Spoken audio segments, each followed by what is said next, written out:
Yo, Yo, what's good with you, bro? not much. How you living? Good, man. Good. It's been a while since we pulled out the old week podcast. What's good with you? Yeah, it's been a while. I feel like it's been like a year. Yeah, It's because we've been working. We've been working, um, which has been anything to necessary. do. And we just found out that school's opening up next year. So that should be big for us. All the work that we've been putting in. I was about to say during the summer, um, during the quarantine. Quarantine season almost over. It's almost over. All right. So today we're starting to get back to our interview series, if you want to call it that. For the past forever, the podcast has been like more discussion based, with not one individual being the topic of discussion, but we're getting back to it. So, of course, we love the likes, we love the comments, we love the follows. Please continue to do so. But most importantly, please share, because our mission is to serve. So the more people we can get in front of, the better. So like, comment, share. We appreciate it. So today, our special guest is our general manager, Mr. Brandon Gallman. Let's bring him in. What up, G? What's up? What's up? What's good, boy? Chilling. Now we can't hear you. Say something else. You can't hear me? There you go. Now we can Okay, I'm gonna have to talk up a little bit. say what you, bro. There you gotta speak up, G. I said I'm gonna have to talk up. I'll lean in so y'all can hear me a little bit better. All right, Bet. yeah, that's good. All That's right. good. All right, so G is our general manager, and we was all talking the other day. It's like we never really told anybody about who we are. We've been doing everything, but we haven't really got it on film to talk about the team that composes Game 7. And G was like, he'll go first. So here we are. So we got like a little guided notes kind of guide through G's life, and it's gonna go where it go. So first off, G is a supply chain manager for Amazon. He's from Maryland by way of Philly. I think that's definitely why we connected. He's very much DMV, but he's very much not. you know, it's like a nice bridge between the two cultures. And we met in college, but we're not gonna talk about that just yet. All right. So childhood. So all you put was sports. So tell us about your childhood and your childhood sports. So, like you said, I was born in Philly, but we moved to PG County when I was like 5 or 6. So you imagine a lot of the things that you have when you got your family around. I didn't really have because my parents moved to a completely new place. We had my dad had a few uncles that lived here, but it was really no family my age. So I made all of my friends, all of my what I would call family through playing sports. And I think when I was about 5 or 6, I started tackle football with Silver Hill, and from the first day, I fell in love with it. I went to every practice, never missed a game, and like I said, that really built my foundation for my life here in Maryland, and really for who I am as a person. Yeah, most definitely. You can always tell when a person is an athlete.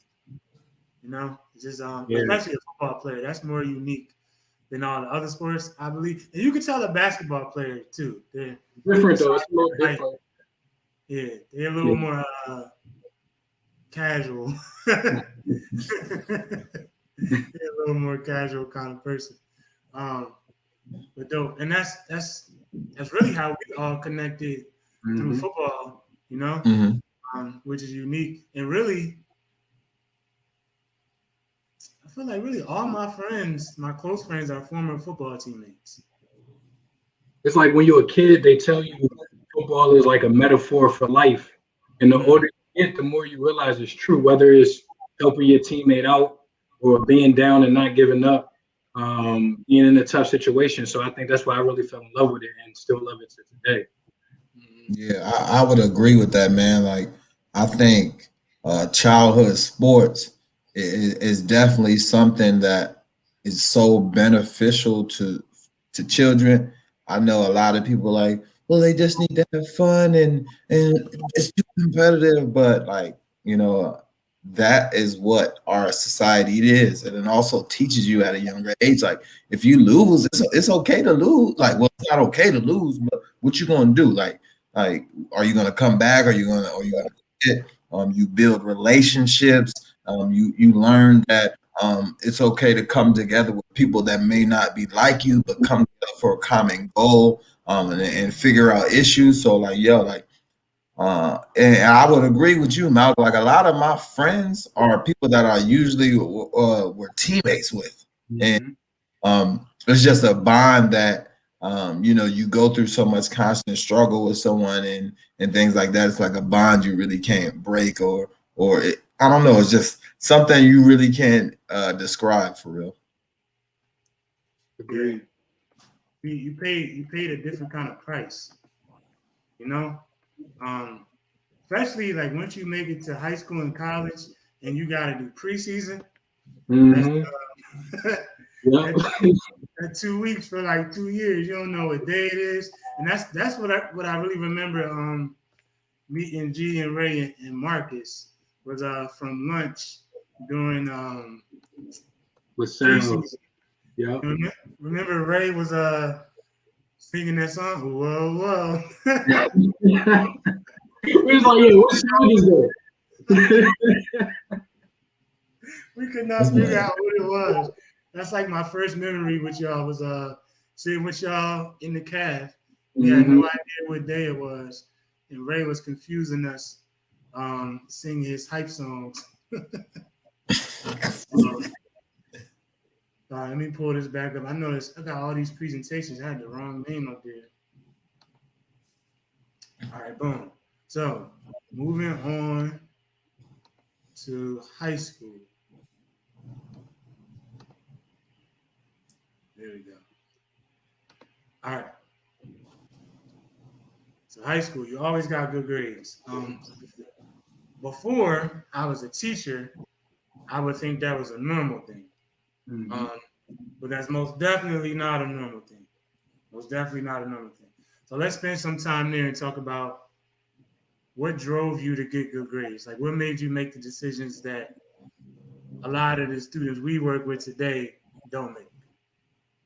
You know what? I think it was. I give a lot of credit to my parents because, again, that was really my only role models being away from our family, and I watched them work hard. I watched my mom work 2 and 3 jobs. I watched my dad work 80 hours a week, and it's like, even at a young age, like, all the respect to them, but I don't want to have to do that.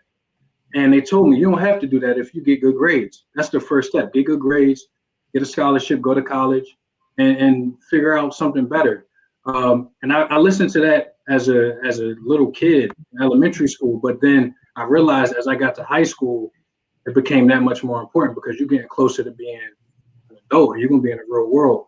And one thing I pride myself on is having that vision and also being able to learn from other people. I think a lot of people see other people go through trials and tribulations and they think, oh, that can't happen to me, or I'll do the same thing, but I'll get a different result. And that can be true, but it's also a lot of things that, 1 plus 1 is going to equal 2 every single time. So I realized that, if I get good grades, I could open up doors for me that may have not been open to the people who put me in a position I was in.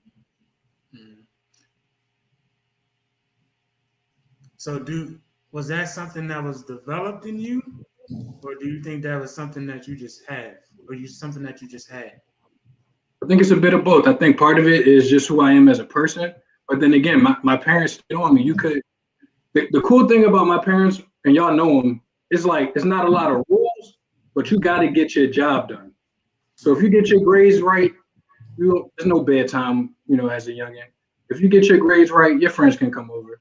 If you do what you got to do, then you can do what you want to do. And Yeah. I feel like that's something that was instilled and it held true until I moved out at like 16, and we can get into that. But yeah, they always kind of instill do what you got to do so you can do what you want to do. Mhm. Right. And I can definitely, you know, agree with that because growing up, my mom would never let us go outside until we finished our homework. So we was always the last kid on the block outside. Mhm. Was just the first one in. Like as soon as that light came on, we used to get clowned and everything. And looking back, it's like, yo, like, dang, I want to do this, I want to do that. But my mom was just instilling kind of good habits in us. Like, Yep. as soon as you get your stuff done, and once you get your stuff done, you will have time later to do what you want. And as a child, you don't really understand that. And I think we see that a lot with students that we work with. They don't just understand that.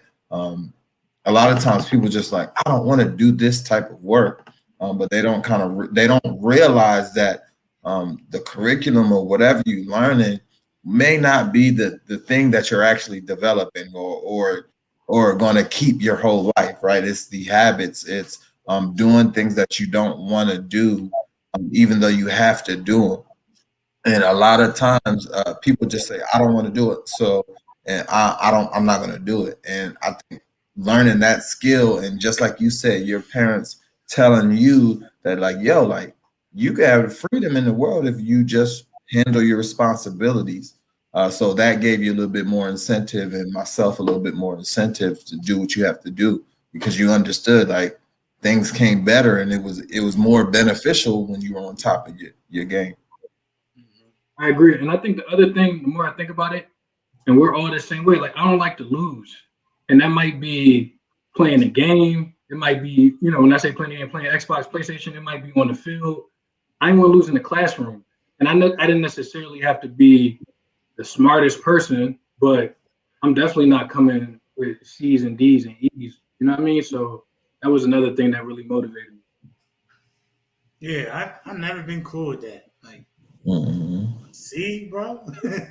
Like it's No, average. yeah, never. I've never been cool with that. But the Mm. key that y'all both pointed out that we don't see today is a routine.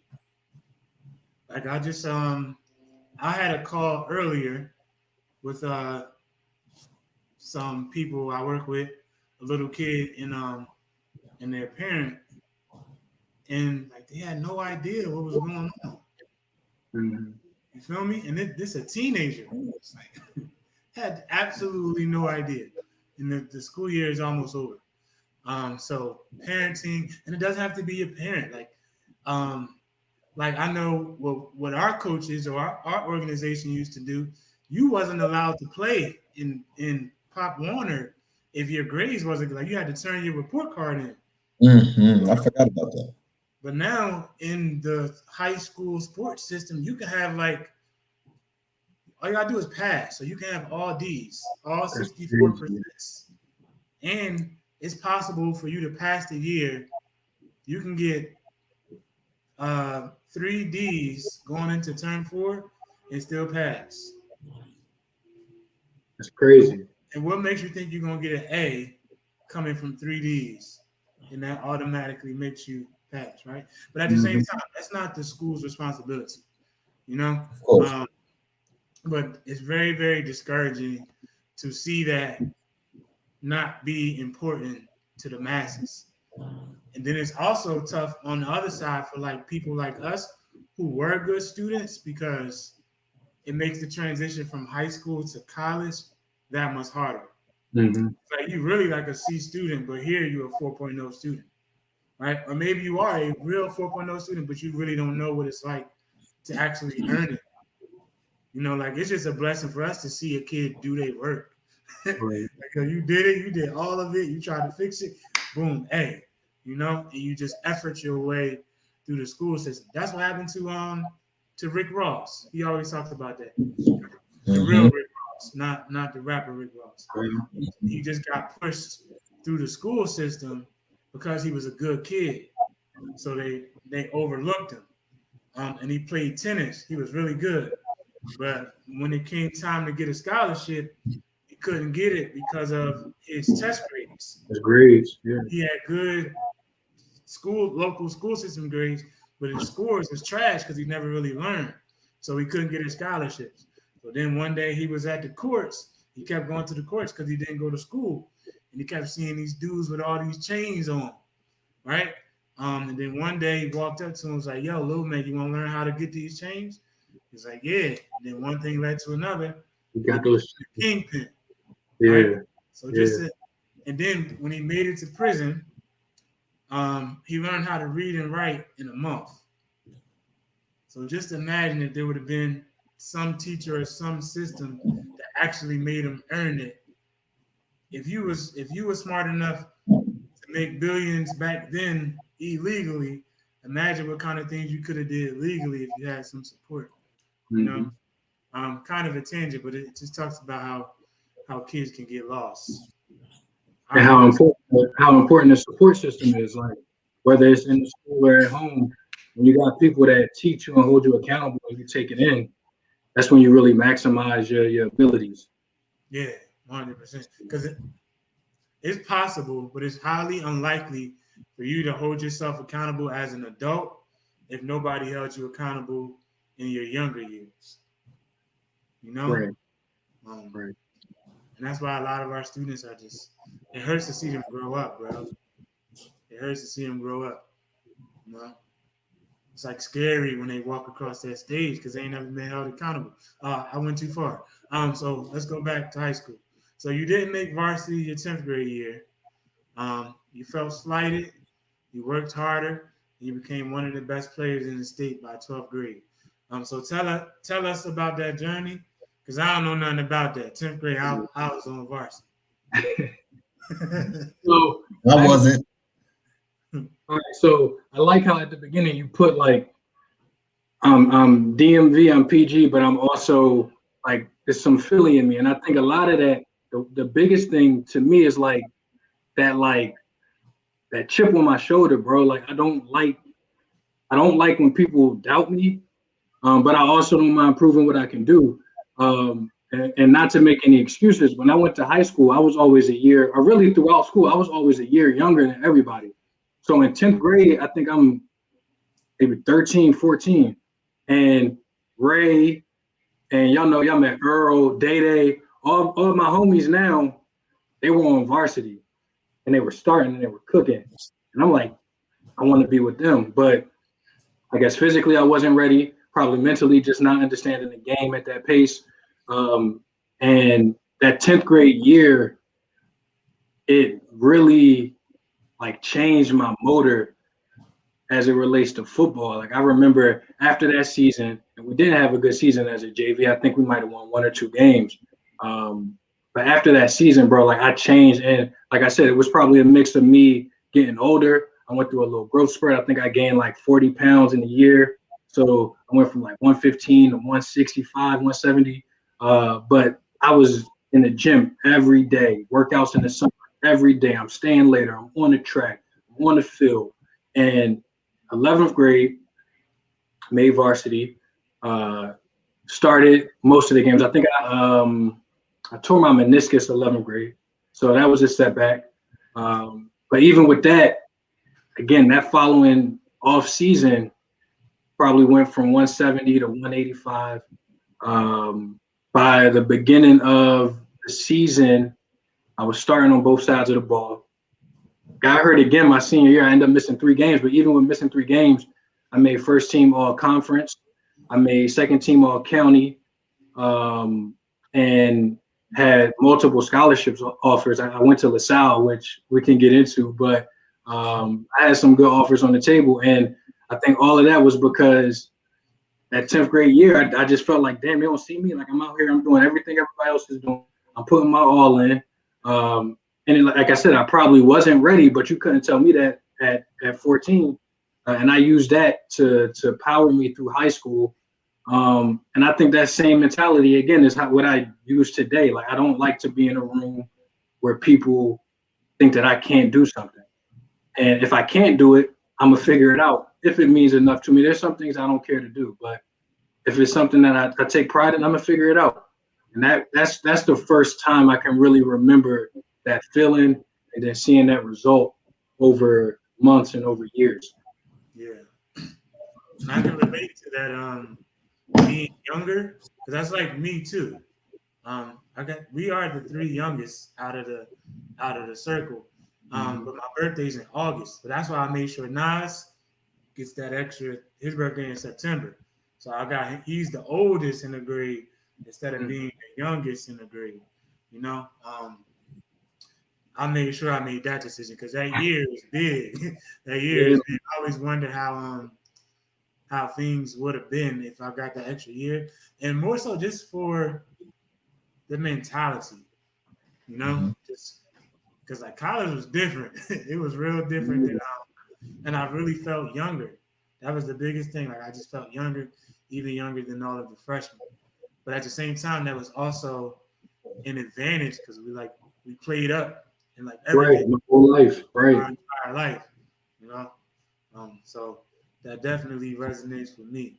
KG, what was Yeah, you the oldest in the not group? for sure. I didn't play varsity as a sophomore. I mean, I would play here and there, like I would suit up, but I wasn't Right. like an integral part of thing that we had going on. And the same thing, like you said, like my birthday's in November, so I actually got to start that 1 year late instead of four turning five. My mom decided to let me go like five turning six right away. And then that also helped me because I was bigger than everybody, so I was still a young boy playing with people older than me my whole life. So when I did get to my senior year, like my junior year was nothing special. I played like multiple positions. I was like a Swiss Army knife. And then that extra year, my senior year, just like I don't know what it was. It just like everything. I started getting better motor skills, and so that was definitely important in my development because I literally don't know how I went from just like, because I was probably like a role player in my junior year. Like I played running back, I played linebacker, I played safety in some things, DN, tight end. And then all of a sudden, that last year, Be the star. clicked. Yeah. So, You got way taller. You grew a yeah, lot. You got way taller. yeah, like my sophomore year is when I started getting my height. I started thinning out. I was like a round ball, but then by the time I was a senior, I was 6'2". I went into high school 5'5". I left out of high school 6'2". Bro, I got a picture from 10th grade. I never forget this picture. It's 10th grade. It was like the mother son dance or something. And Oh, it's me and my mom. My mom is tall. My mom is like 5'8", 5'9". But like I'm at her like shoulder, bro. I was like 5'4". And then the next year I was taller than her. And it's like, damn, like you said, like once your body catches up to your mind and then you really start putting in the work, it's a whole different ball game. See, I, mhm. I never got that luxury. Right. You Like still waiting for it. when we was little, I used to be like one of the bigger kids. Hmm. But then like eighth grade it just stopped. You feel me? I never got that growth spurt. But it is what it is. All right, so college. So college is where G and I met. I remember vividly. I mean, obviously on the football field, but we forged most of our, if not all of it, all of our relationship off the field. Hmm. Um, I always tell you, I always remember that orange Ed Hardy shirt. It was a You different time, bro. Relax. yeah. It was a different time. That's what I remember seeing you in. The orange Ed Hardy Did shirt. he have the bejeweled joints, the bedazzled joints with the sparkles on it, or he had the Yeah, regular? it was the joint with the fake tattoo sleeve.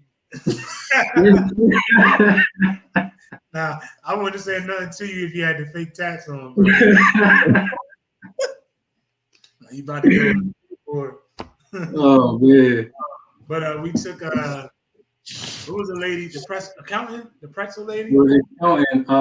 I just remember Johnson and Johnson. That's all she used to talk about. I can't remember her name though. I Uh, forget her name. we took accounting together, and played football together.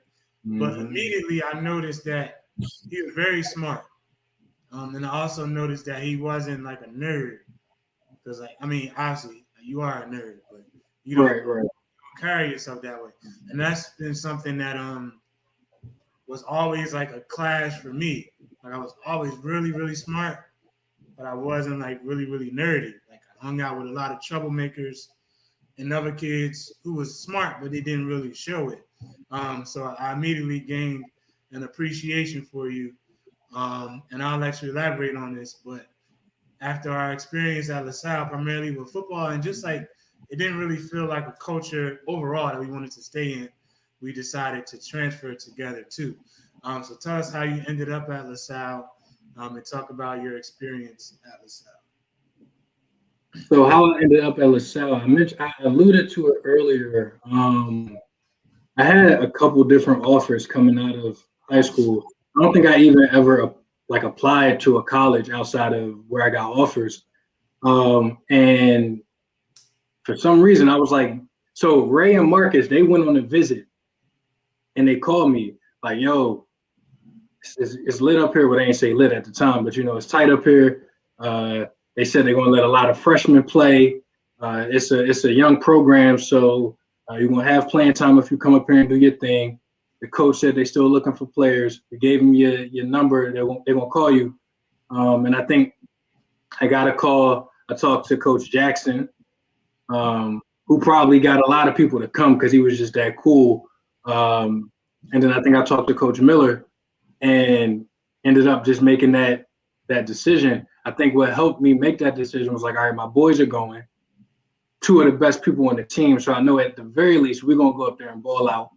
It's in Philly. My family is there. So I get to go spend time with my cousins and my grandma and everybody else. So it was like, it was a good decision. I had a reason to make the decision, but it probably wasn't the best football decision. But it was the one I made. So I still stand by it. And yeah, so we'll get into how that played out. But to your point earlier, when I got there, it was weird because LaSalle it's not in a good part of Philly. You know what I mean? Like it's not the worst part of Philly, but it's in an interesting area. But it's like a little bubble, and there wasn't a lot of us. So luckily, we were on the football team, and that was really like the family.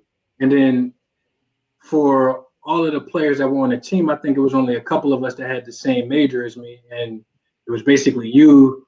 I can't really think of anybody else. So like you said, when we sitting in class, we already had the football thing in common, but then you start to see, damn, he's just as smart as me, if not smarter than me. He's doing this. He's teaching me things. Damn, he cool. And that's really how our bond started. I remember we would go to class, we would go play the game, we'd go to practice. And then before we knew it, it was like, damn, this is my man. It's like damn near just as much as Ray or Malcolm or anybody else. So it's crazy how it just was super organic. And then you look 15 years later and we still right here with it. Yeah.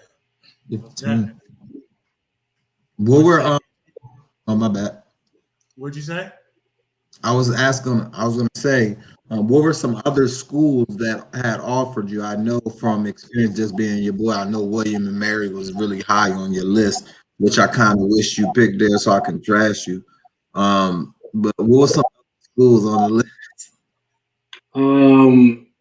So Navy was on the list, and I decided against that because I didn't want that commitment after going to school, which was a personal decision. William and Mary was big on my list. My first offer was Bucknell. Believe it or not, they offered me to play running back after after HSPD camp. And you gotta play both sides of the ball. Yeah. I was doing running back at the camp, and I got my first offer there. But the coach that was recruiting me, he ended up going to Temple right before I chose the school, and then that's when LaSalle actually came in because I was ready to go to Bucknell. And I had a couple other D1 AA's. I had a couple D3s that was looking at me. But it really was down to William and Mary and Bucknell, and then LaSalle came in at the last second. Yeah. Nice. Word. Yeah. It's crazy that just it would have been definitely interesting crossing paths then for sure. I know in my recruiting visit, On my recruiting process, I really didn't have many offers. My first offer, I can't remember if it was between Winston-Salem State Mhm. or Furman. Those two were my biggest offers as well. And I kind of had a similar thing as you, um, because the school I actually chose didn't come into the picture until last. Mhm. For me, I didn't get offered by Richmond until actually, you remember Malcolm Chase, the quarterback that was scared to talk to you that one day. Um, he actually was going there to be a long snapper and was like, "Yo, like we got a running back at our school. Like I'm not sure what your recruiting process is like." So he got a preferred walk on. Then he gave him my film, and then a week later, um, I got a call, and then it seemed like they just offered me, and it was like, what the heck? I don't know. They literally just won the national championship, all that. So that's pretty interesting to hear that your final decision was similar to mine. Was the last school that kind of reached out to you? Mhm. I just saw my dad comment. He's talking about Washington and Lee. That's a D3 school in Virginia, but it was like a really good academic school. So I considered them. But then again, that competitor in me was like, bro, I got to play at the highest possible level I can play at. Because if not, I'm gonna always wonder if I could do it. Um, so that's why I ended up going the D1 AA route. All right, so let's talk about that because that was by far one of the most unique experiences. So I quoted you. He said the football team was trash, right? Um, but here's my thing: we was not good. However, we was the youngest team in the country, hmm right? So I would have been, we would have ended up being the oldest team in the country, hmm or less if it would have worked out. We was essentially a freshman team, freshmen and probably like five sophomores. So hmm all them other dudes who was sophomores, juniors, and seniors, I don't know what was going on the 3-4 years before us. And then also our best player wasn't eligible. I would have loved Bernie. I would have loved to see Yeah, him yeah. Bernie was a play real. with his wingspan. His arms was like 7 feet long, bro. Really remember Alshon, like just big, long Yeah, arm, yeah. possession. And I'm laughing because you put that word for word. And I mean, it was true. We were really, really, really, really, really bad.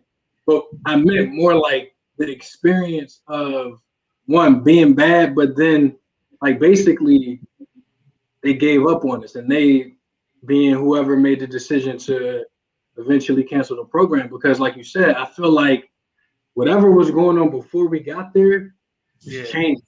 It was yeah, changing because they brought in some dogs, bro, and from not only from Jersey, not only from Philly, from Maryland, from Virginia, from other places, and we had a good core at that freshman level. So it would have been cool to see, like you said, what we would have looked like junior year, senior year, because we would have had all that experience and probably took a lot of L's to get there. But the last 2 years, I think we would have been real. yes. I mean, the key would have been our linemen. Yeah. We didn't really have a chance. Our line was getting smoked, and they wasn't all that bad. Like we was missing Rich once again. We was missing our best quarterback, Joe Pro. Mm-hmm. Missing the best lineman, the best receiver. Remember, the dude got hurt. That's when I started playing a lot. Gabe, remember him? He was a Yeah. receiver. He was Flat, not flat. strong. So Yeah. a lot of injuries and a whole bunch of youth. But that also made us come closer too. He was like, "Yo, we're not doing this, bro." So Yeah. when they said it was ending the program, we was already laughing because we was already out. Bro, we Um, had we had flights planned to go. Matter of fact, we went to orientation at A&T like yeah, 2 weeks later, bro. We was already like, this is not working. So we ended up we flew to A&T. We had talked to the coach and everything. We flew to A&T, and when we got there, the vibe was just completely different. It was like you told us to come out here. You got us through the whole admissions process, and then when we get here, you're looking at us like, who are y'all?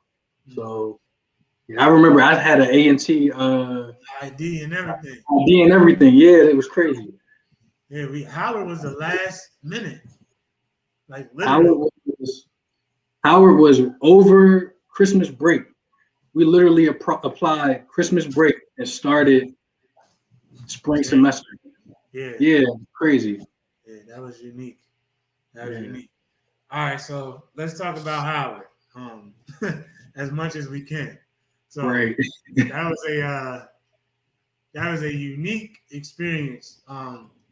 But one of the things that I will always remember about Howard, whenever people saw me without you, they just assumed I knew where you was at. And vice versa. And vice Where versa. where'd you at? I don't know. Call him. Well, y'all always together. Well, call him, text him. But if that's something I always tell my older students now. It's like, yo, me and my mans, we took every single class together. Every single class together. And that was probably the best decision we ever made for college reasons. Yeah, Um, yeah. Number one, somebody always in class, which you got somebody to hold you accountable, somebody who's smart too, like just as smart as Mm-hmm. you, to bounce our ideas off of each other. And with so many distractions in school, especially at that school, like when you was bluffing, you had me. When I was bluffing, I had you. So that's definitely probably the most unique thing about school that I remember is how you and I did it, and that question of where's G, like you my shadow or something like that. So give us some Howard memories that you remember. It's a lot. Like when I think about Howard, we were there for 3.5 years, and I feel like I experienced damn near every Howard experience you could experience because when I got there, I was on the football team, played a season on the football team. So you got that feeling of, and hopefully it's changed, but back then, like the football team were the villains, bro. So you got that feeling of everybody hating you on campus or whatever, people talking whatever. And then I stopped playing football after that first season, and I got the experience of just being a college kid. And when I look back, like I think like if I was going to the NFL, I would have preferred to play all 4 years. But now being where I'm at, I'm happy I got both of those experiences because even the bad ones. Like I remember after I stopped playing football, the next 2 semesters, I got the worst grades I got in my life.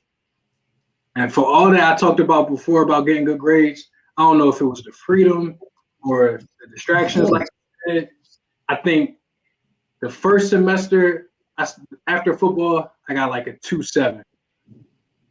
Um, laughing at Ray. We told you. We Yeah, told you to get with the program. I want to do international business. I want to do international business. Major with a minor in Russian or something. But the first semester after I stopped playing football, I got like a 2.7, 2.6. And then the second semester, I got like a 2.1. And I had the time of my life. And I feel like I got good grades in all of the classes we took together because part of it was the team mentality. Like, I'm not going to let you down. Everything else, rushing under the table because I was having a good time. But then luckily I was smart enough to say, all right, you got to get it together. And then from there on out, I was good and I learned how to balance it. So I got the athlete perspective. I got the just do what you want, wake up when you want perspective. And then I got the, all right, let me put my big boy pants on and get ready for being an adult perspective, all in 3.5 years. And when I mean, with that, what did we do? We had our spot on the yard. People knew like when we came on the yard, like, all right, that's their bench for the most part. We had the music. So I think about those good times. I mean, we partied, but like I said, we also got business taken care of at the end of the day. So that's what I think about when I think about Howard, just like really learning how to budget or manage your time and your responsibilities. Excuse me. I don't remember no 2.1. I got the transcripts. Yeah, I believe it, but that was sophomore year. You know what? We wasn't living together. You was in Meridian. I was in Meridian, which is a whole nother Yeah. situation. Like, so Okay. yeah. Okay. And How that was that? Oh my God. Go ahead. no No. go. No, I was going to ask a completely different question about what y'all were talking about. So if you want to keep talking about that, keep going. Um, I was going to say that, especially graduation time, with both of us, but people were absolutely blown away that we were graduating on time, right? Especially with me. It was like, yo, you this wild dude, like you actually went to class. Like, yo, I graduated honors, bro. Like my grade is better than yours. You feel me? I'll see you here next year. I'll come back and see you. But it was like this, or maybe this was then, but it was like this mythical thing that in order to be smart and to get good grades, you had to be like this extra nerdy driven library kind of person to get good grades. But that's one thing I always remember is that people were like blown away that we were that we graduated. I'm When we telling was you. blown away that we just made it to graduation. Bro, we got to graduation late, like an hour late, barely, Barely. barely, bro. That they should have had a reality TV camera going through the crowd of the graduates. Like A it's whole the lot of sunglasses. huh? I said a whole lot of sunglasses. Yeah. Nine. It's the stupidest idea ever to have the graduation party the night before the morning of graduation. Bad news. What was you gonna say, KG? No, I was going to ask, like, after you said your first 2 semesters after transitioning away from the game, like, how was that mentally? Like that's what I originally thought about because I went through a transition where I wasn't mentally myself after I finished playing the game. So, like, what was that like for you? Was it an easy decision? What were some of the things that you put into that decision? Honestly, it was one of the hardest decisions I ever made in my life. And as I'm thinking back on it, one of the reasons, the primary reason I decided not to play was because my body was like hurting, but I didn't know why. Hmm. And fast forward however many years later, y'all know I still struggle with like back problems. And over time, like I even went a long time after that, not really looking into it because I thought it was just like I played football my whole life. I'm just banged up. But like it got to a point where I was hurting every day and eventually figured out I had like herniated disc that I didn't properly treat, which even now still bothers me. Like I go to physical therapy now to get it right. And it's been better. And you when you have back issues, you have your good times and your bad times. But that was the primary reason. Um, but I still remember going into the coach's office and telling him like this is my last year. And I was crying because like, and y'all know that feeling like when you a little kid and your dream is to make it to the league, bro. And I mean, we all Eagles fans. Like, I'm gonna play for the Eagles. I'm gonna have this number. My family gonna sit right there in the stadium, whatever, whatever.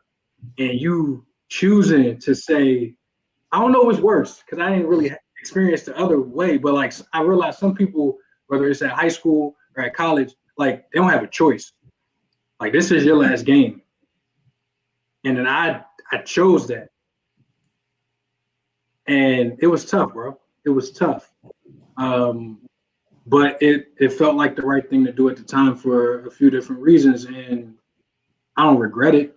But I do wonder, like sometimes I think about, okay, if I did go to William and Mary and I did do this, would things be different? And it's just something to think about. But like I said, I think where I'm at today in my life is exactly because of the decisions I made. So I wouldn't change it for the world. Of course. Yeah, that's always interesting to hear like people's thoughts right before calling it quits because luckily for you, you got to end on your own terms. A lot of times in sports, you don't get to end on your own terms, which is probably the thing that drives people crazy the most. Mm-hmm. besides kind of like that camaraderie and being a part of something bigger than yourself. But it's just like just your whole just something that you're so used to is totally taken away. So I could only imagine that, and that probably gave you a little bit more closure. Thinking about that, especially in my opinion, maybe if I decided to go on my own, like that would have given me more closure as well. But I can only imagine, that feeling of in college, right? Um, that's tough. So all the flowers to you, and shout out for y'all. I always wanted to go to Howard. I say I'm an honorary Howard Bison. You feel me? Like I was in the mix. Let's You just earned say it. that You earned I it. was in the mix. You earned your strength. Yeah, and I wanted to go to Howard so bad. But y'all were the ones that were like, nah, bro, like and I think that's one of the best decisions I made, because just like you said, it was distractions and freedom. It would have been totally uh, a horrible thing for me to go to Howard at that stage of my life. I wouldn't have been focused uh, exactly what I needed to do. Yeah, especially we was wilding, bro. Oh, I know But I that think one thing, that was fun for me, Yeah. because I but I first think, started visiting you. Oh, go go ahead. ahead, go No, ahead. I said it because when y'all freshman year, I was still a junior in high school. So Mhm.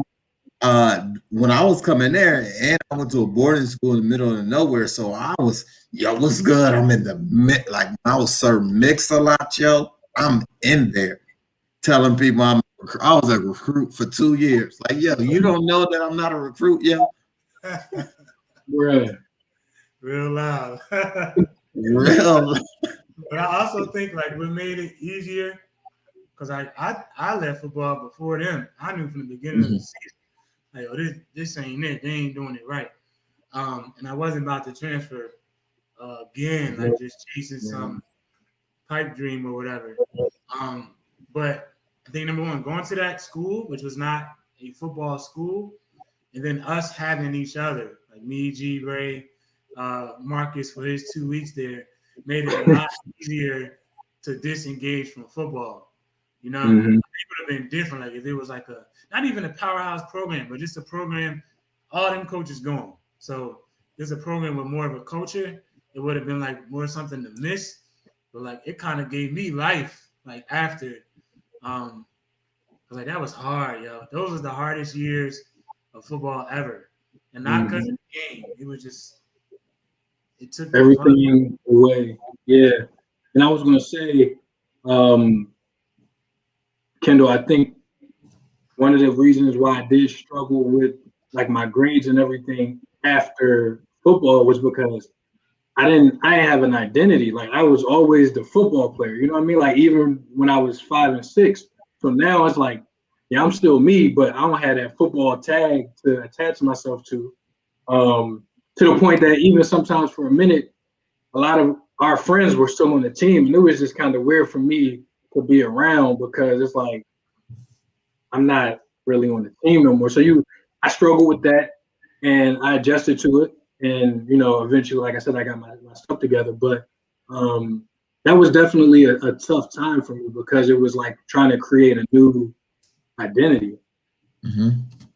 And that's serious, because we see a lot of people now, especially in the pandemic, when they can't go to work necessarily. And the same thing I struggle with being done with football myself. A lot of people identify with what they do as who they are, and it's tough. It's tough coming to that reality. It's like, yo, like, who am I? Like, we associate so much with what we do rather than like different character traits or values or morals that you have as a human.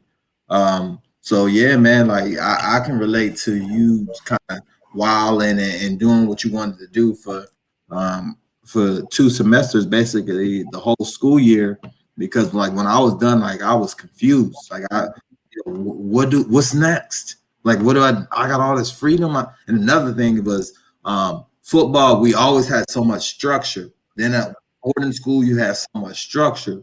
So then, right, even in college in the off season, when we didn't have to go to so many meetings, it was like, yo, I'm missing something, yo. Like I'm panicked, like, yo, do we have a meeting? Like it is because we were always so structured. So that's definitely something that would probably was part of it too. You lost that sense of structure for sure. 100%. 100%. All right, so let's move on to the important stuff we came in for. Career. So speaking for me personally, career-wise, G is by far, out of anybody I know, the most, depending on how you look at it, the most successful person I know career-wise already at 30. But also he's made the most unique composition of sacrifices, more or less from the jump to get to where he is. So let's spend some time here before we close out to talk about your unique journey and getting back to Game 7. Besides of the things that you do for our logistics and all the behind the scenes stuff, your biggest gift to other people is definitely going to be helping them make some career moves. Because I ain't seen nobody do it like you, bro. So let's talk about it. Appreciate that. So number one, couldn't get a job right out of college, and you ended up at Kmart.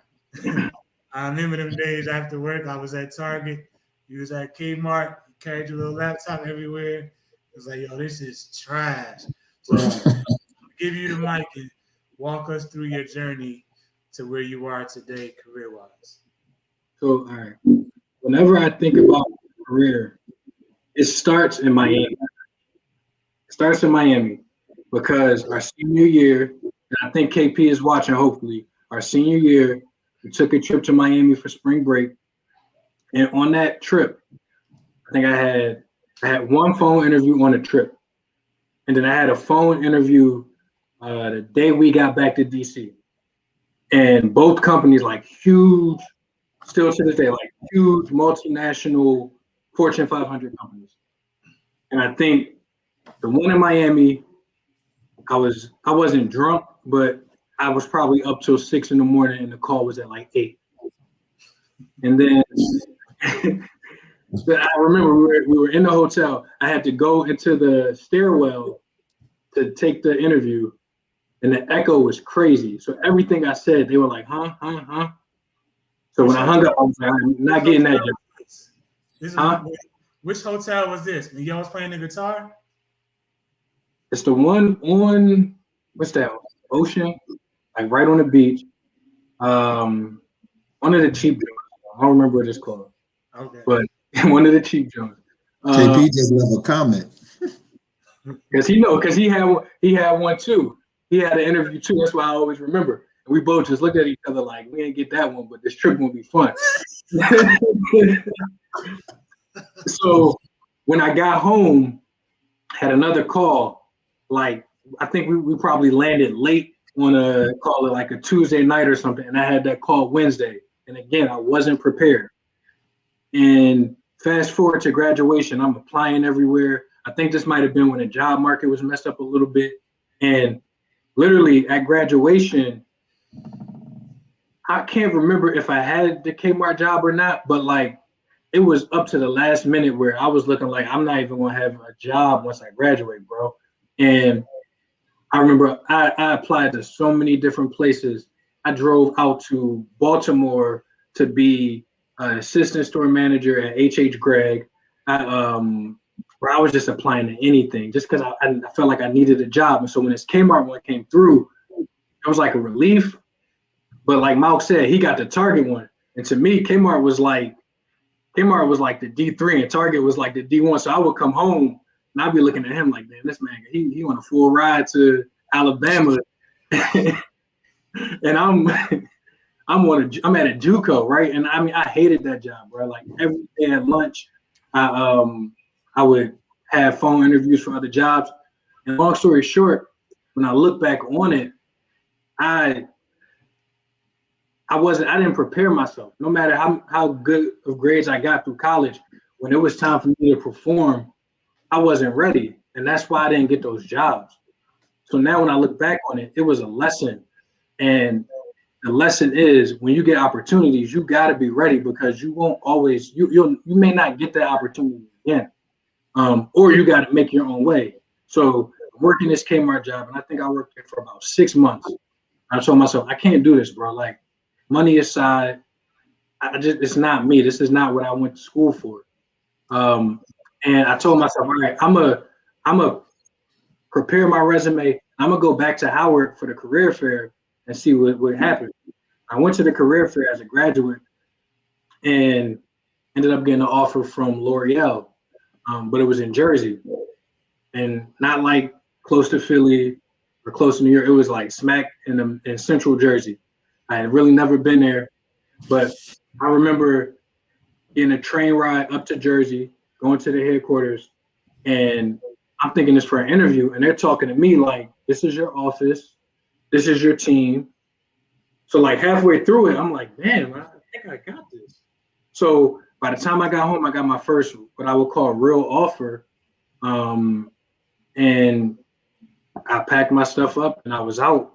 And from there, I told myself, "All right, bro, like you in the game now, so make it do what it do." So I worked in Jersey for a year and a half, and I was actually working at a manufacturing plant. I was in like the production planning office. But that office or that plant, which had been there for 50 years, was shutting down. So I was nervous. I didn't know if I was going to keep my job. I didn't know if I was going to have to move back to PG. So I started going on a lot of interviews, but nothing was coming through. Again, I was interviewing all the way from Jersey to Philly to DC to VA. Nothing was coming through. And luckily, someone internally at L'Oreal gave me a great opportunity to help open a new distribution center. But it was in Dallas. So now I'm thinking, all right, do I want to move to Dallas? Immature me is like, I'm not trying to live where the Cowboys fans live because I'm not trying to have to fight with nobody every week when the game on. But then like the serious part of me was like, damn, far away from my fam. It's a completely different culture. But I took a leap of faith because I trusted the person who gave me that opportunity. Boom, I moved to Dallas. I'm there for about a year and a half, working in a distribution center as a manager of like one of the functions of the distribution center. And it was cool. Dallas, I would move back to Dallas for the right situation. Now it's a cool city. I loved it, but again, I miss my family. I miss my friends. So after about a year and a half, I started looking for opportunities to come back home. And I remember, I will never forget this. One day I'm at work, it's right around lunchtime, and I get a phone call, and it's a lady, hey, I'm a recruiter. I have this job. We found your resume on the WashingtonPost.com. I don't even know, I didn't even realize that was like a job board. I must have just submitted it and looking for jobs, but we found your resume on WashingtonPost.com. We got this company that's not here in the US yet, but they're willing to send you to Europe for 2 years, and then you'll come back and help launch the company in the US, and the office is in Arlington, Virginia. So I'm like, all right, I don't know what type of scam this is. I'm good, leave me alone. And she's like, wait, before you hang up, I'll send you an email, look it over, and I'll give you a call tomorrow. So I hung up, went about my business, thinking it's a scam. But I got that email, and I read about the company, I Googled it, no US presence, but it's a huge company. Basically, Lidl is the fourth largest retailer in the world. It just wasn't in the US. So I'm like, all right, this makes sense. I'm not really trying to go to Germany, but maybe that won't be so bad. They pay for everything. I can save up a lot of money, and then I get to move back home, which is what I wanted to do. So I flew home for the interview. It went well. Boom. Now I got to go to Germany. So I moved to Germany, learn the language. I'm working in stores and distribution centers there to learn the business. And I would say that was probably one of the toughest times of my life, to be somewhere where literally people can't understand you, where literally nobody looks like you. But while I struggled, I also learned so much about me and what I'm capable of, and what I can get through, and what won't make me quit. Um, so to me, that was one of the best times of my life, even though it was one of the worst times of my life. So boom, I end up only staying for 7 months, moved back home, finally made it back home. And now I start my career as a procurement manager at Lidl. And people in the DMV, you should have seen them popping up left and right. They're doing really well. And, I take pride in knowing that I had a lot to do with that, even though I've been removed for almost 2 years now. So at Lidl, I was there for about 5 years. Excuse me. Went from procurement manager to senior procurement manager, got my own team, and I get a call. Hey, we found your resume on LinkedIn.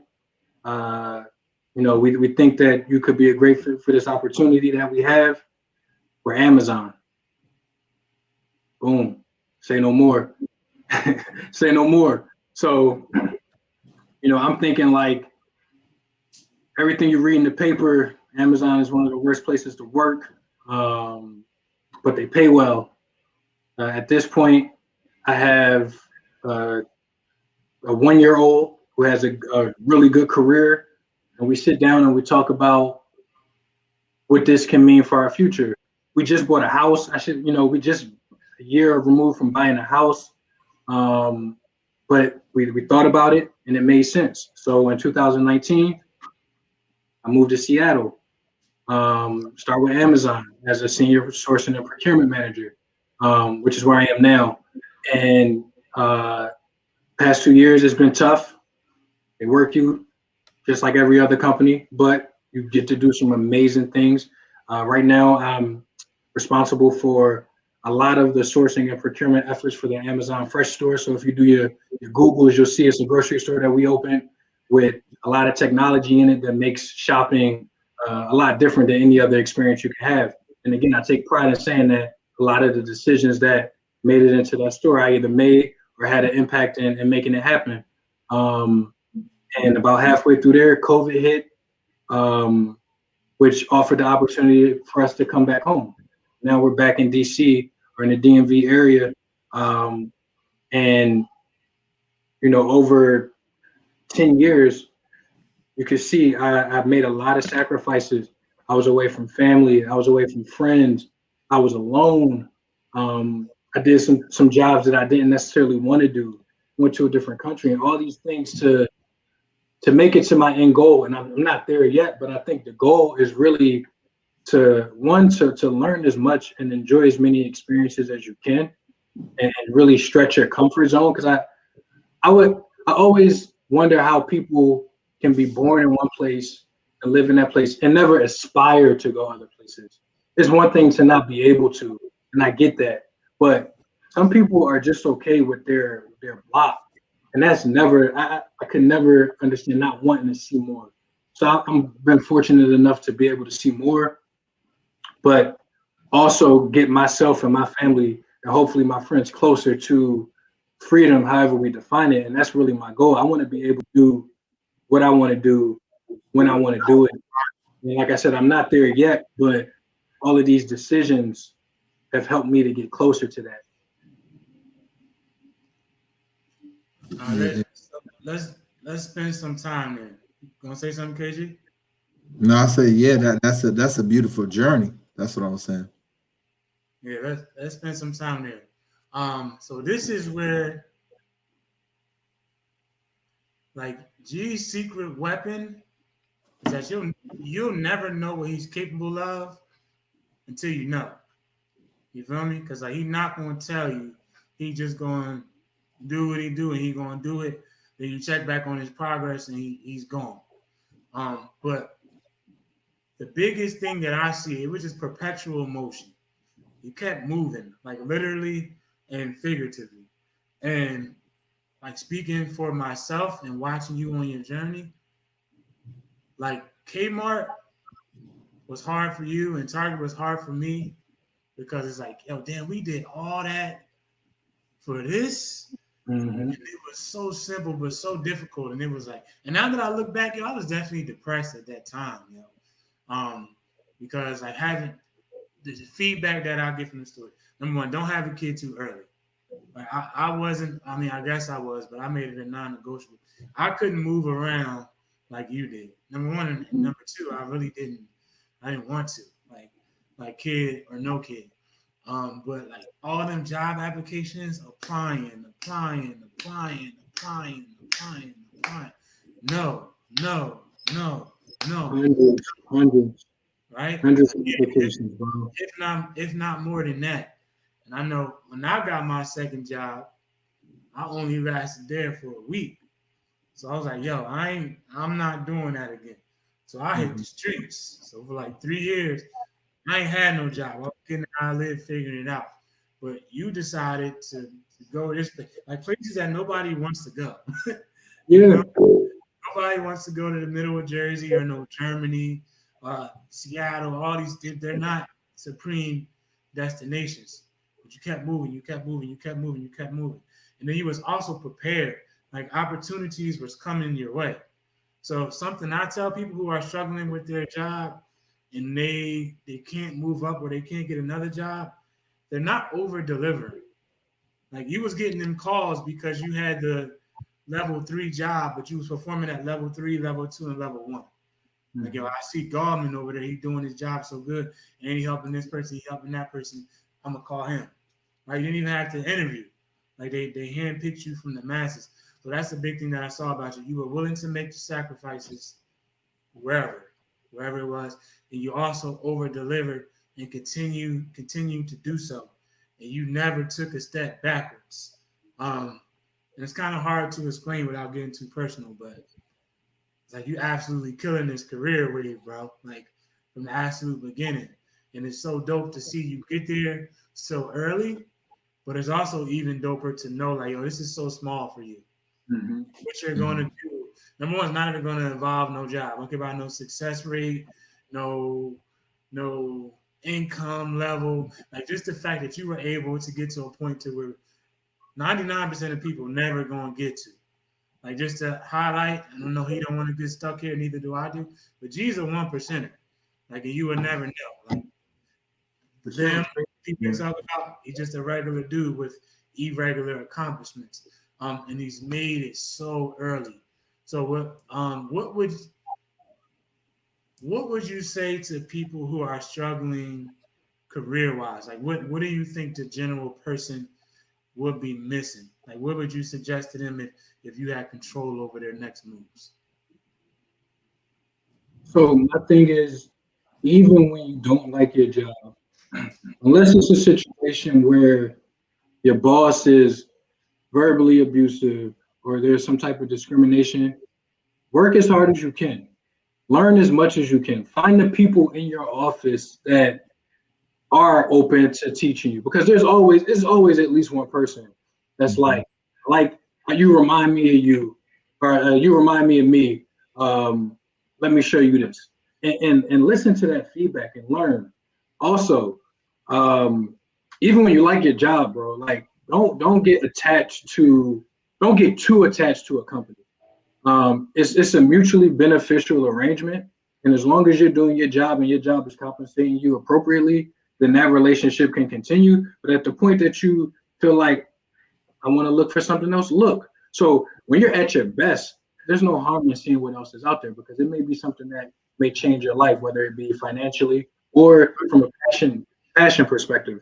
Um, and then the other thing I would say is don't stop learning. Like you, just because you work your job doesn't mean that you can't learn another skill in your free time. Or one thing that I'll give Malcolm credit for, more recently I'm reading more books just to, and you may not learn equations and formulas, but you might learn about life, or you may learn about a different way to look at problems and help you solve issues, and that impacts your work. That makes you more efficient. That makes you a better teammate. That makes you more attractive to other people looking at you for new positions. And eventually, when that opportunity comes, you're prepared, even if you haven't formally sat and did a mock interview. Um, so it's always keep yourself ready. Like you could get that call any day because literally you can get that call any day. And if you're not ready, they're gonna pick it up. And like I said, I think back to being in Miami. I wasn't ready. They hung up. Yeah, most definitely. None of us was ready Well, we coming out, weren't. We weren't. and it wasn't Howard's fault. Like No. we was prepared for what they prepared us for, but like that's where not having like nobody in our personal lives that did these kind of things already. I think that was a big like yo when I got the Target job, yo, I didn't know if I was gonna be able to afford the uniforms. You feel me? Like I was like, yo, what do I gotta wear? And I asked like stupid questions. Do I gotta shave my beard? Like it was such a such a new experience. But I want to get your feedback on over delivering. Like especially in our black community, if we don't get paid for it, we ain't doing it. And we don't realize that like, yo, it's the things that you do for free that pay you back later. And there's not a certain self like I don't care about in being an employee, but there's a certain way that you carry yourself as a man or as a woman. Like, and I guess maybe like that's the football player coming out of us. Like everything Mhm. that we do, we compete. Like even hating Kmart and Target, KG didn't have this experience. He didn't hate the league, but having the experience, we still showed up and did what we had to do. Yeah. Yeah. And it was like just a gut wrenching experience. So, and then also with you being a manager of people, um, what's the importance of over delivering, and then also as much as you want to share, talk about how like the income can multiply in a conversation. Um, Over delivering. So you know what I thought about as you asked me that question? I'm thinking about The Wire, and I think it's Marlo. He's like, "Your name is your name, and my name is my name." Like that's real, bro. Like your name is what you make it, and what I mean is your reputation will go further than you ever will, whether you know it or not. So it might be in the boardroom, it might be people in your personal life, but people are going to talk about you behind your back, and that's not necessarily a bad thing. So if you always deliver, they only have good things to say about you. And me personally, I don't ever want to give somebody a reason to say something negative about me. Um, like if somebody doesn't like me, I don't care. You don't like me, that's cool. But if it's about the quality of what I'm churning out, I don't want to give them a reason to say it wasn't one of the best things they've ever seen. And it may not be something I'm passionate about. It may not be something that's super important. I may have 3 or 4 things more important, but if I'm doing it, I'm gonna do my best. And like you said, that goes back to football, doing your best on a Tuesday practice, on a bye week. You got 8 more practices before the game. Bro, give it your all because your name is your name. So over delivering is super important because that same over delivering might be in the business world why when your boss leaves and goes to a different company, he thinks, oh, you know what? Let me see if there's an opportunity over here for this person. Or if someone asks, do you know someone who's good at Excel, whatever? You turned in 50 great Excel presentations or Excel spreadsheets. They might say, this person right here. And that might be your next opportunity. But if you don't over deliver, you may never get that opportunity. Mm-hmm. 100%. It's like a free agent or Yeah. less. You feel me? You literally a Yeah. free like the work. Well, you know better than me because being a teacher ain't like a corporate professional kind of job. But it don't seem like people really work their way up. It seems like the people that work their way up seem like they kind of work their way up at the bottom. But once you get to higher levels, it's kind of like murder for hire. Or is Yeah. that I mean, it depends on the industry. It depends on the company. We had this conversation, my parents and Tania, her mom, like our generation is so different from my parents' generation where they were like, I want to give me that good government job. I want to give me that good whatever job. And I want to be here for 40 years and then I want to retire and I want to get my pension and cash out my 401k and go into my retirement happy. And for us, I don't think I want to be anywhere for 20 years. That just sounds boring. Like if nothing else, it just sounds like I don't want to sit in the same office and look at the same people for 20 years. So part of that mentality is let me come in, let me make an impact, whether it's 4 years, 5 years, 10 years, whatever. But let me continue to spread my knowledge and my experience so that I can experience different things. Um, did that answer your question? Yeah. Mm-hmm. Okay. And I always wonder, like, did they hate their jobs like we did? Like, there's no. I would be such a. I don't know if I could make it, yo. This Like is literally, different times, bro. yeah. But like, are But we then just are we I look different? at oh my Are bad, we go ahead. are we different people? Like, did we see like that the jig is up, or like, do we just want more? What do you think it is? I feel like it's just like if you look at our kids, like they're growing up in the age of like my daughter knows Ava knows how to work at iPad better than me. She's 3. Like that's the world she grew up in. We grew up in a world where your options are on the screen. Like it wasn't on internet in 1984 when our parents graduated high school, whatever year it was. It was like, oh, let me open a newspaper. There's 5 jobs in the classifieds. I'm gonna get that one, and then you're good. Like you got a good job. So it's just more options, and we're able to travel more. We're able to go more places. We are most of us. I think all 3 of us here, the first ones to go to a 4-year university, graduate with a bachelor's degree. So we got more opportunities. When you have more opportunities, you're more likely to explore. Yeah, and I agree, and I think a lot of it too is safety, right? Mhm. You think about the time period when our parents grew up, so they grew up around times when it was a little like it was more segregation and things like that. So I'm not saying anything is not like that now, but that was more of a thing that you really had to worry about. So a lot of times people were playing it safe and rather being risky and taking the leap of faith, like you said earlier, because they wanted to be safe. They wanted to have that secureness. And now for us, that like in the generations our generation, the generation behind, that's not good enough for us. We don't want to just be safe, right? Because when you're just safe, you're operating just in survival mode. And we realize that, we just don't need to survive. We need to live with our purpose. Yeah, Um, yeah. so a lot of that is based off of the times they grew up, right? It like to have that safe job because their grandparents were part of probably the Great Depression, right? So it was important to get you a job, get solid, get you a unionized, right? Because all of that produced and promotes safety, right? Mhm. And for us, we realized that, well, one, corporations can be just like a next man up for you anyway, right? So it's like, okay, why am I going to put all of my time into someone else when I literally can be just out of here? So us, we want more for us. We don't want to just be safe. We don't want to just live the bare minimum and wait till, because I know I don't want to just wait until I'm 65 and then okay, I got 25 years just to sit around. No, I want to go experience my life. Mhm. You know what? And I completely agree.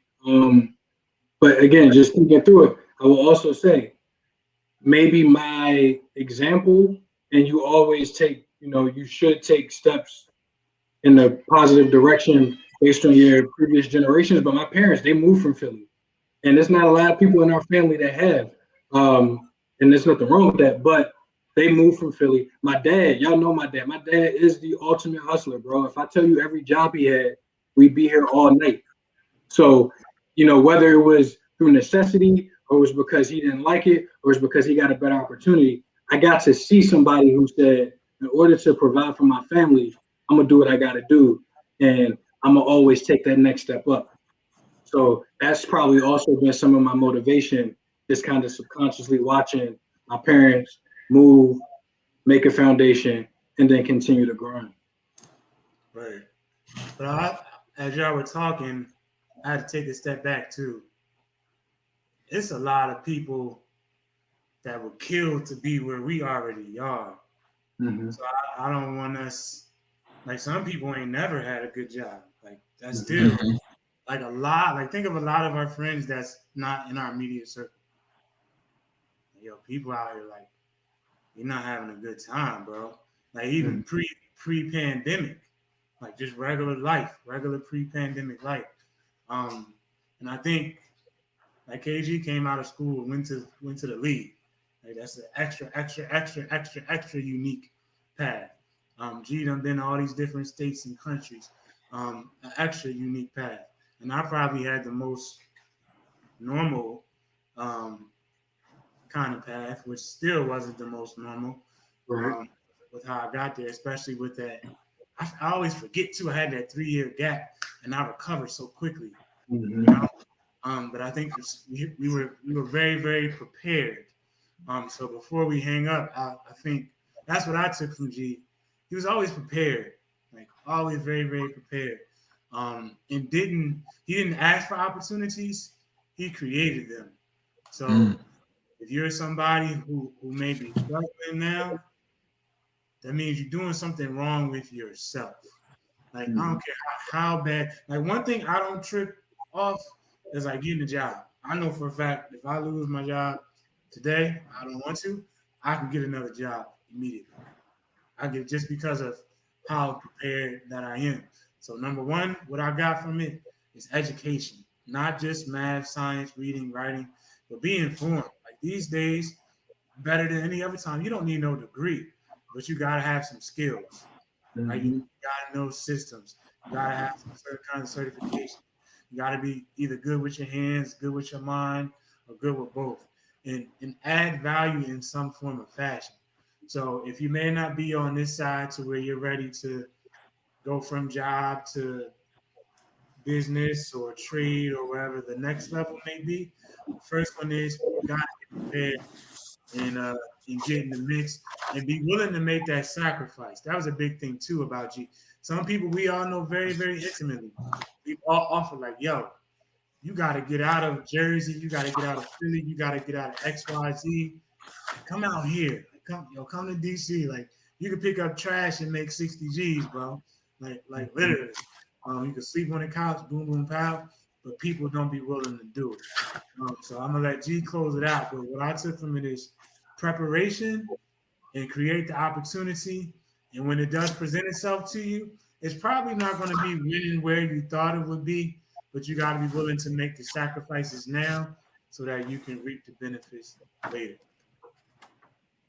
So I think you hit it on the head. And to close it out, my mom called me. I think it was earlier today or it was yesterday evening, because she saw the ad for this talk, and she said, "I think it's so cool that your circle of friends is the type of circle that uplifts each other.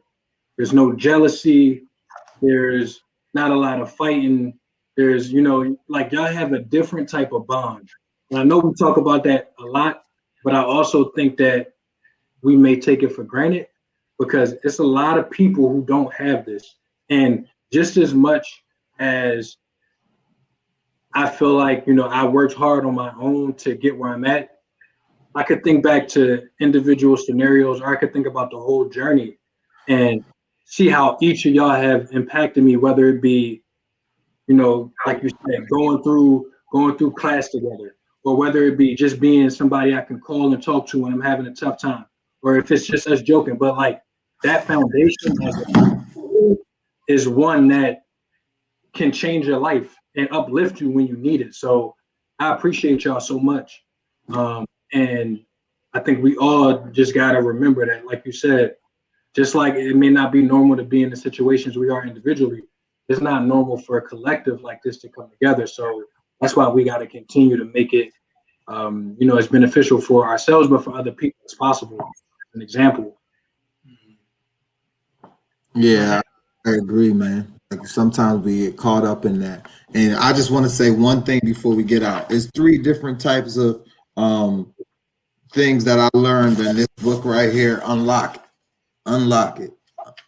It's one, it's a high income job, right? A high income job is climbing up a corporate ladder, but at the same time, they kind of own you, right? Then you have a high income profession, which your high income profession depends on the market or whatever that profession is going on, Then the last one is a high income skill, right? And that's what a lot we have to focus on when you are trying to figure out what it is that you really want to do. And you have gotten that, right? You have a high income skill that demands you, that brings you value, right? Anybody can get a high income job or profession, but what keeps you lucrative and continue to getting opportunities is having a high income skill. And that's something that you developed over time. And most of that has come from your ability to take those leaps of faith and do and sacrifice, right? And over time, you developed a high income skill set, which has provided you so much of this opportunity that it is to see, man. And for example, like on our Sundays, we come together as a unit. Like, we got real life bonds and we've accomplished so much.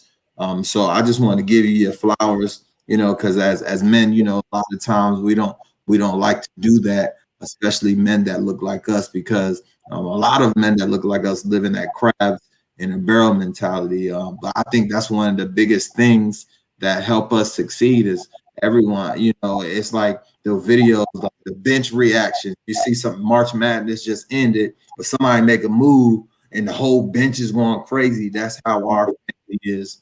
And that's how our bond is with our circle. So I love to see it, man. I can't wait to see the rest of your journey in your life and be a part of it. And I value so much what you bring to my life and everyone around me as well. I appreciate that. I feel the same way, 100%. Uh, the one thing that we didn't get to talk about is our plans is Game 7 and what we hope to do. And I'll keep it short, but like even since not playing football, I've always been looking for that passion, and I'm praying that this is it, and we're able to make Game 7 something that like is a brand that people know, but beyond us coming on this screen. Somebody says Game 7, and they know exactly what it is, and that's what I'm committed to, contributing to, because I think like we said, we got an amazing group and we got some amazing stories, journeys, and skills, and everything else that we can pour into people. Dope. Yeah, I was gonna close it out, but I do want to say this because just like I said, we always talking about your career paths. I be forgetting, like, yo, this not really like a regular circle. Mhm. Um, and I guess I do take it for granted. Because I often hear from like people that I know intimately, especially men who are not us.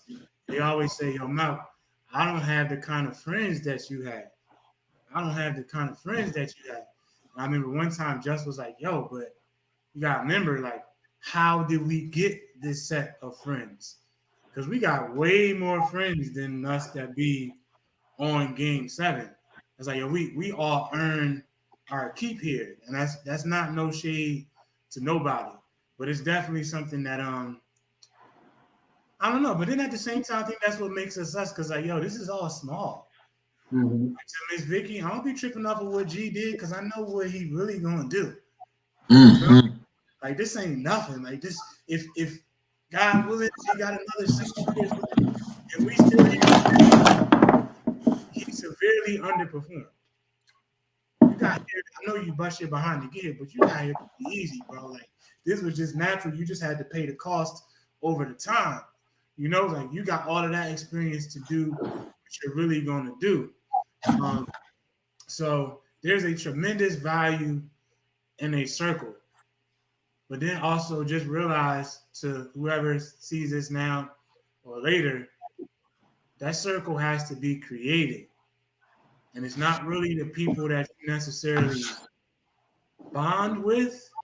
It's more so like the people that you appreciate and the people that take you to another level. Because there's something in our 1, 2, 3, in our circle of what is it, six? Our circle of six. Um, like y'all are definitely the people that I appreciate the most. Because we've all been making sacrifices for so long to get here to kind of have these careers that take people decades to reach to get it now. Like KG came right out of college doing it. You here today going through your path. Mace about to be a doctor. Just basically done with career. He's on to the next level. Pizzle doing all these things with his career and already shooting million dollar weddings. Like none of that is normal, but we all see that as like under what we're capable of. And I think Mhm. all of us having that kind of mentality makes. I think that's by far what makes us the group that we are today. Um, and I just want to highlight to those of you who may not have that gift. I feel like my biggest gift to the team is like, as crazy as it is, knowing me, is like being a people person, not being a people person like a kind social person, but I understand people. It's like, yo, I know G can be good at this. And like when y'all bluffing, I'm the first one telling y'all, like, yo, G, come on, yo. Like, I don't care about no Amazon or this and that. You gotta do better. Or KG, I don't care. Like, I never think about the league with KG anymore. Like, I just see him as KG. You feel me? I see Mace as Mace, just as just. But that is something that I wanted to end off highlighting is that if you don't have a circle, you gotta create it. You know, and it may not like I know KG my whole life. I know just basically my whole life. Me and G talked about how we connected in college. I knew Pizzle for years before we really got close. You know, it kind of just happened, and we just met Mace 2 years ago. Yeah. If you add in value, you work hard, and you a good person. Um, yeah, come on over, come on over. All right, so let's show. Go ahead, G. If you want to say anything else, your You pops. good, man. You know he had to say something funny. But nah, man, I'm happy that I was able to come on and talk to y'all in this setting, and hopefully somebody heard something that sticks with them and motivates them to take it to the next level. Um, and we're going to continue to keep doing what we do, and I can't wait till we come back here. Like I said, Game 7 is like on a billboard somewhere because we changed the way things work at a large scale. In due time. KG, you good? I'm good, man. I said my piece. All right. Appreciate y'all. See y'all next time. Peace out.